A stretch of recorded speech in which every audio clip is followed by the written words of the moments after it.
마태복음 21장 1절에서 11절의 말씀입니다. 한 절씩 교독하시고요. 마지막 절 11절은 오늘 함께 읽겠습니다. 그들이 예루살렘에 가까이 가서 감람산 벳박에 이르렀을 때에 예수께서 두 제자를 보내시며 너희는 맞은편 마을로 가라. 그리하면 곧 매인 나귀와 나귀 새끼가 함께 있는 것을 보리니 풀어 내게로 끌고 오라. 만일 누가 무슨 말을 하거든 주가 쓰시겠다 하라. 그리하면 즉시 보내리라 하시니 이는 선지자를 통하여 하신 말씀을 이루려 하심이라. 일러스되 시온 딸에게 이르기를 내 왕이 내게 임하나니 그는 겸손하여 나귀 곧 멍에 매는 짐승의 새끼를 탔도다 하라 하였느니라.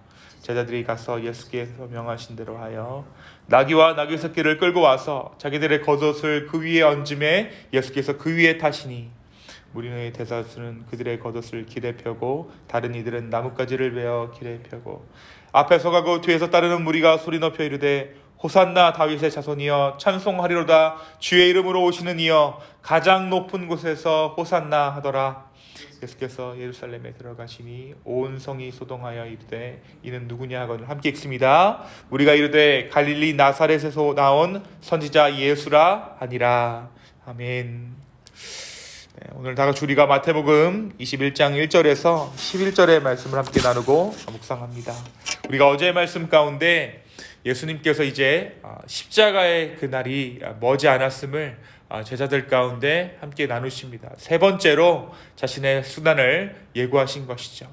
이 세 번째 순환 예고에서 예수님은 비로소 예수님께서 십자가에 달려 죽을 것임을 제자들에게 알리십니다. 하지만 이러한 예수님의 십자가의 길과는 전혀 다른 길을 제자들은 기대하고 있었습니다. 야고보의 요한의 어머니가 그의 아들들을 위해서 예수님께 높은 자리를 청탁하기에 이르렀던 것이죠. 이를 통해서 예수님이 마시고자 하는 그 잔을 전혀 이해하지 못하는 제자들의 모습을 우리가 어제 말씀 마태복음 10장의 말씀을 통해서 함께 알 수 있었습니다. 이어서 오늘 말씀 마태복음 21장의 말씀 우리가 함께 묵상합니다. 오늘 말씀은 예수님께서 예루살렘 입성을 준비하시는 것으로 시작하고 있어요. 예수님께서는 이제 십자가의 순환을 당하시게 될 그 예루살렘 땅에 입성하게 되십니다. 먼저 예수님께서 예루살렘 가까이 감람산 벳박의 지역에 이르렀을 때 두 제자를 마을 가운데 보내십니다. 예수님께서 이 두 제자를 보내신 이유가 무엇이라고 오늘 말씀 가운데 기록되어져 있습니까? 입성하실 때, 예루살렘에 들어가실 때 타실 나귀를 준비하게 하려 하심이었습니다.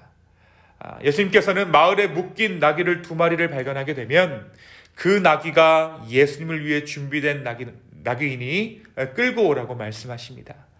만약 나귀 주인이 이 나귀의 대가를 요구한다면 주께서 쓰시겠다 하라 하고 그렇게 말하라 라고 제자들에게 알려주시죠. 이 모든 것은 한 선지자가 예언한 그 예언을 이루려 하심이었습니다. 스가랴 선지자가 예언한 그 예언을 성취하기 위해서 예수님께서 나귀를 준비하고 계셨어요. 이 스가랴 선지자가 예언한 내용이 어떠한 것이었냐면 이스라엘의 왕은 공의로우시며 구원을 베푸시며 겸손하셔서 나귀를 타신다라고 예언했죠. 그래서 이 이스라엘의 왕들은 왕이 즉위식을 할 때에 언제나 이 나귀를 타고 행차했습니다. 예수님 또한 이 나귀를 타고 예루살렘 가운데 왕으로서 행차하고 계신 것이죠. 예수님은 다른 어떤 왕들이, 세상의 왕들이 준말을 타고 입성하는 것이 아니라 이 나귀를 타고 예루살렘 가운데 왕으로서 행차하십니다. 예수님께서는 이 나귀 위에 안장을 앉지도 않으셨습니다. 다만 제자들이, 오늘 말씀해 보니까 제자들이 겉옷을 벗어서 나귀의 등에 깔자 예수님께서 그 위에 올라타셨다라고 오늘 말씀이 기록하고 있어요. 겸손의 왕의 모습을 보이신 것입니다. 예수님께서 예루살렘에 입성하실 때 수많은 사람들이 나와 예수님을 환영합니다.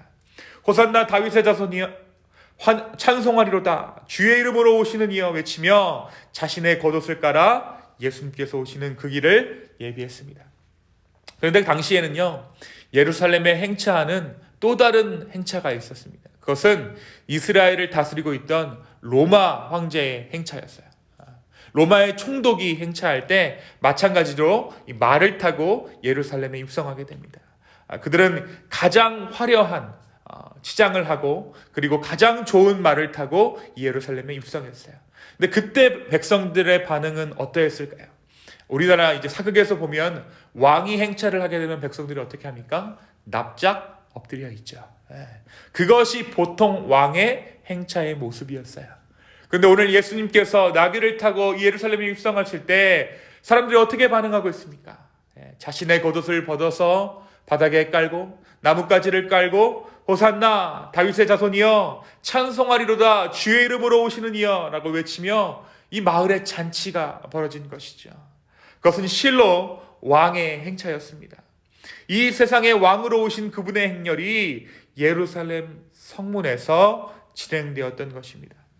말씀을 보니까 온 성이 진동할 정도로 소동할 정도로 그 성의 모든 사람이 예수님의 입성을 환영했다라고 기록하고 있습니다. 오늘 말씀 11절에 한번 볼까요? 11절에 보니까 10절과 11절입니다.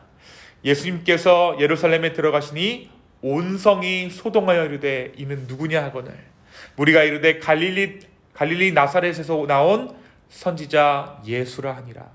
온 성이 예수님을 환영했던 것이죠. 사람들이 왕으로서 예수님을 맞이하는 것과는 달리 또 다른 시선으로 예수님을 바라보는 시선이 있었다는 것 또한 우리는 오늘 본문을 통해 알 수 있습니다. 맨 마지막 구절이에요. 무리가 이르되 갈릴리 나사렛에서 나온 선지자 예수다. 바로 예수님의 행렬로 인해 온 성에 소동이 있을 때에 이 소동의 주인공이 누구인지를 묻는 자가 있었다는 거예요. 그리고 그 물음에 대한 답이 갈릴리 출신의 예수라는 선지자라는 대답이었습니다. 예수님의 입성을 바라보는 두 가지 시선이 있었음을 우리는 오늘 말씀을 통해 확인할 수 있는 것입니다. 사랑하는 성도 여러분, 오늘 말씀 이 마태복음 21장 1절에서 11절의 말씀이 우리에게 무슨 말씀을 하고 있는 것일까요? 먼저 우리는 주를 위해 예비된 나귀들을 주목할 필요가 있습니다. 제자들이 행차 때 쓸 나귀를 위해 마을로 내려갔을 때 나귀의 주인은 이 나귀를 주님을 위해 준비해 두었습니다. 그리고 무엇이라고 대답하게 하십니까? 주께서 쓰시겠다라고 대답하라고 하죠. 3절에 보니까 3절을 함께 읽겠습니다. 3절입니다. 시작. 만일 누가 무슨 말을 하거든 주가 쓰시겠다 하라. 그리하면 즉시 보내리라 하시니. 주가 쓰시겠다라는 그 대답에 그들은 두말하지 않습니다. 즉시로 자신의 나귀를 내어주죠. 이 즉시라는 표현이 다른 구절에서도 등장해요. 우리가 예수님께서 제자들을 부르실 때 그들이 즉시로 그들의 그물을 버리고 예수님을 따랐다. 이것이 무엇입니까? 신적 권위로 불렀을 때 그들이 제자의 삶을 살았다는 거예요. 예수님께서 나귀가 필요하다라고 말씀하시자 즉시로 나귀를 내주었다. 그들의 인생의 주인 누구라는 것입니까? 예수님이 되셨다는 것입니다. 예수님의 부르심에 응답했다는 것이에요. 숨어있는 제자들이 이 땅 가운데 있었다는 것이죠. 오늘 나에게 누군가가 나의 소유를 사용하려 한다면, 또 우리 주님께서 나의 삶에 무언가를 요구하신다면 나는 어떻게 반응할 수 있을까요? 준비된 것이 없어서 드릴 수 없는 것도 문제이지만 내게 있는 것을 참아내어줄 수 없는 마음도 문제입니다. 오늘 이 아침에 주님께서 내게 있는 것을 쓰시고자 하실 때, 나의 인생을 쓰시고자 하고 나의 시간을 쓰시고자 하고 나의 재정을 쓰시고자 하실 때 즉시로 내어드릴 수 있는 저와 여러분 되었으면 좋겠습니다. 주시는 분도 주님이시오, 거두시는 분도 주님이시라는 그 사실을 인정하며 나의 모든 소유권을 주께 맡겨드리는 저와 여러분 되기를, 그래서 주님의 그 사역 가운데 동참할 수 있는 복된 인생 되기를 예수님의 이름으로 축원합니다. 여러분, 이 나귀 주인에게 사실 이 나귀는 그렇게 많은 부분을 차지하고 있는 재산이 아닐 수 있어요. 근데 이 나귀를 드림으로 통해서, 즉시로 이 나귀를 드림으로 통해서 이 자가 지금 어떠한 것에 동참하고 있습니까? 예수님의 그 구원 사역 가운데 동참하고 있는 거예요. 얼른 보기에 내게 있는 걸 아까울 수 있어요. 그러나 주님께 그것을 드렸을 때 우리는 기꺼이 주님께서 하시는 그 구원의 사역 가운데 우리가 동참할 수 있는 줄로 믿습니다. 이 놀라운 사역 가운데 하나님께서 주시는 그 하나님 나라의 확장 가운데 우리의 모든 소유를 들여 헌신할 수 있는, 그래서 복된 천국의 잔치 가운데 우리가 들어갈 수 있는 귀한 저와 여러분 되기를 예수님의 이름으로 축원합니다. 또한 우리는 오늘 말씀을 통해 우리 스스로에게 물어야 할 질문이 있는 것 같아요. 나는 과연 오늘 이 예수님의 입성을 승리의 입성으로 바라보고 있는가 하는 부분입니다. 과연 오늘 우리는 예수님의 이 입성을 왕의 입성, 승리의 입성으로 여기는 자들로 살아가고 있는가? 그래서 우리 스스로에게 한번 물어봐야 돼요. 예수님께서는 나귀를 타고 예루살렘으로 들어가셨습니다. 그리고 그 입성의 종착지는 우리가 잘 알고 있는 십자가였어요. 그분이 왕으로서 이 땅을 통치하시는 통치의 완성이 십자가였다는 것이죠. 우리는 우리가 신앙생활하면서 진짜로 바라고 원하는 것이 무엇인가 늘 생각해 보아야 합니다. 우리의 신앙의 목적은 언제나 바뀌기 때문입니다. 나의 안정된 삶 또는 내가 필요한 그 무엇을 채우려고 예수 그리스도를 왕으로 우리가 섬기고 있다면 우리는 그분이 십자가를 담당하셨다는 사실에 실망할 수밖에 없을 것입니다. 매번 우리가 사람과의 관계 가운데 돌아오는 것이 십자가밖에 없음을 깨닫게 되었을 때 신앙에 대한 회의도 느끼게 될 것이에요. 사람과의 관계를 할 때마다 내가 왜 늘 십자가를 져야 하는가? 그러한 질문에 내 마음이 지치고 예수 그리스도를 믿는다라는 그 신앙의 회의가 생기기도 한다는 것이죠. 그런데 신앙이란 바로 그 십자가가 왕의 자리임을 믿는 것입니다. 예수님은 세상 왕들이 그러했던 것처럼 다른 사람을 죽이는 것으로, 깔아뭉개는 것으로 왕되심을 증명하시지 않으시고 도리어 자신이 죽음으로, 자신이 십자가에 희생하심으로 그분의 왕권을 세우셨습니다.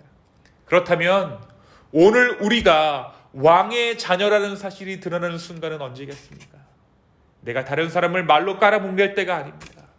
내가 가진 것으로 그 사람을 면박 줄 때가 아닙니다. 내가 기꺼이 나의 십자가를 담당하고 예수 그리스도의 죽음에 동참할 때 비로소 그때 우리의 왕의 자녀된 모습이 드러나게 되는 거예요. 그때 우리가 왕의 자녀로서의 권위가 권세가 서기 시작한다는 것입니다. 십자가로 인해서 그분의 영원한 왕권이 서게 된 것처럼 우리가 십자가의 자리에 설 때 우리의 영원한 왕권이 서게 된다는 것이죠. 왕이 지신 그 십자가를 따라 우리에게 허락하신 십자가들을 기꺼이 짊어지는 것, 바로 그 자리가 우리의 자리임을 인정하는 저와 여러분의 이 아침 되기를 소망합니다. 오늘 주님께서 나에게 주시는 그 왕의 자리는 어떠한 자리입니까? 어떠한 십자가를 주님께서는 나에게 주셨습니까? 오늘 이 아침에 함께 기도할 때 그 십자가를 내가 기꺼이 질 수 있는 믿음과 용기를 주님께서 허락해달라고 간절히 기도할 수 있는 저와 여러분의 이 아침 되기를 소망합니다. 이 시간 함께 기도하시겠습니다. 주님, 오늘 이 아침에 하나님께서 주시는 그 말씀을 우리가 주의 진리로 또 한번 받들어 듣습니다. 주여, 마지막 행차하시는 그 예수님의 모습을 우리가 묵상할 때에 과연 우리가 그 왕의 자녀로서 정말 합당한 삶을 살고 있는가 다시 한번 우리의 삶을 돌아보게 됩니다. 주께서 쓰시겠다 하실 때 내어드릴 수 있는 우리 모두 되게 하여 주십시오. 또한 우리가 우리의 십자가를 짊어짐으로 말미암아 왕의 자녀됨이 드러나게 하여 주시옵소서. 성령이 오늘 이 아침에 연약하고 정말 피곤하고 궁핍한 우리의 마음과 우리의 삶을 아버지 앞에 올려드립니다.